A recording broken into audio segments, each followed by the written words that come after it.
Hello everybody, our gardening channel. It is a very cold winter day here in central Texas, and as everything is died back and there's not much growing, it's a good idea to start cuttings during this time of year, especially when all of our figs are dormant. So let's just make this quick and simple. The first thing you need is going to be, of course, a fig cutting. Now, if you're going to get your fig cuttings from the tree, make sure that they are lignified, which means that the wood is brown.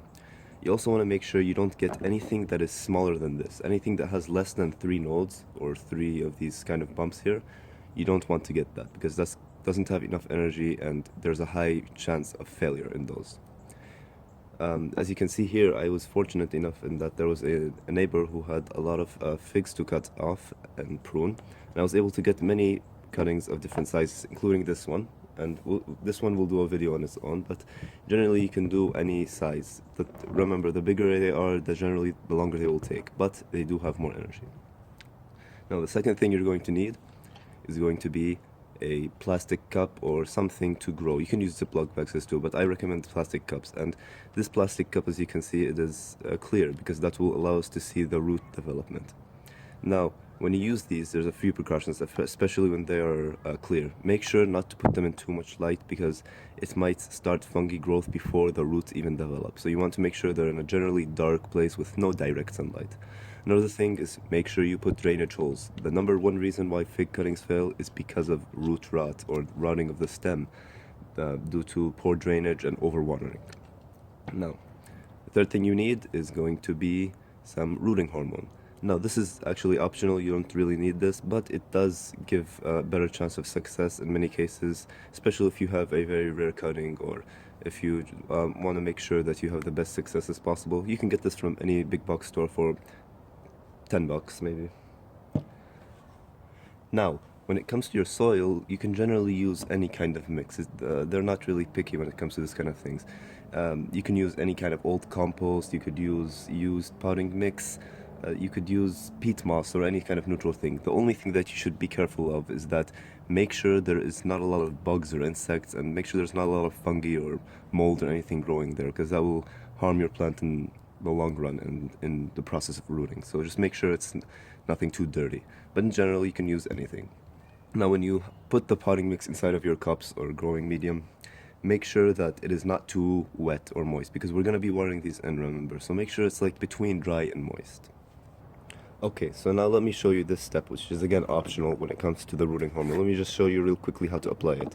If it's in a powder, it's going to come like this. If it's in a liquid, you'll probably just add a little bit and add water to it, or it will come in completely liquid form. And you essentially take the bottom of the stem, and just to make sure when you put this in the ground, make sure it's upwards. And the way you'll know this is that you'll have this kind of big circle here, and you'll have a little smaller spots here.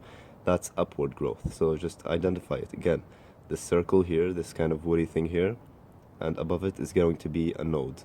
Make sure the nodes are above when you plant it in the ground. Again here, see the same pattern. Make sure to put it in like this.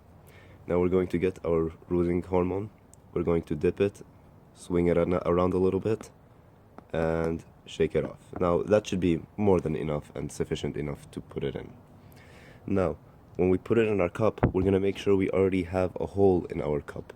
And this ensures that none of this hormone gets put away or like slides off when we put it in.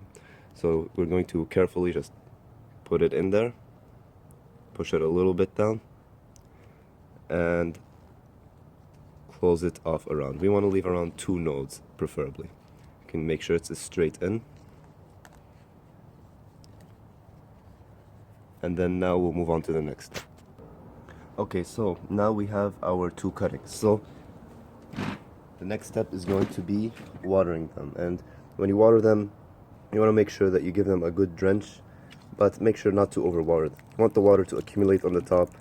And as I said from the start, you shouldn't have soil that's already too moist, because that's not going to be too good. So make sure that the soil is just a little bit moist. And with the nice thing about these clear cups is you can see the water going down. And then once it fills up once, you want to give it another watering. Nice deep watering. And that should be enough. Let's do it to the other one. So fill it up once, let it drain a little bit, and then give it another watering. And you should see water coming out from the drainage hole, of course. And there you go.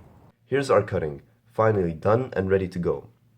Now, once you've put your cutting inside of the soil, it's preferable that you conceal it away from the elements. So somewhere like a cellar, a garage, or even indoors.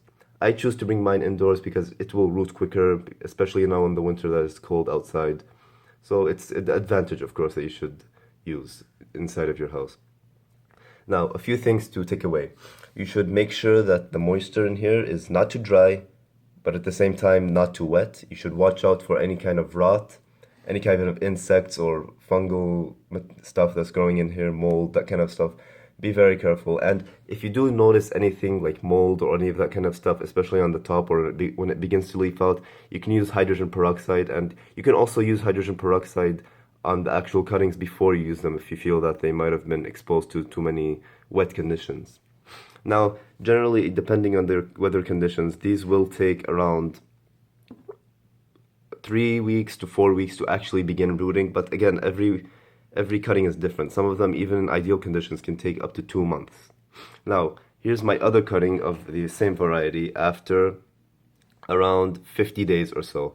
Of course, in November and December, we had some pretty ideal conditions. December, it began to cool down, and now in January, we've just had very cloudy weather, so it's not been growing that much, but you can see it's completely leafed out, and it's rooting down here. You can't clearly see it, but it has rooted a lot down the pot, and at this point, I only really give it down waterings from below and make sure to only measure the moisture here. You can see this is the before, and this is the after. And the most important thing with fig cuttings is just to have patience. It's really just a waiting game. Don't get too impatient. Just keep monitoring the moisture, and that's all you really need to do.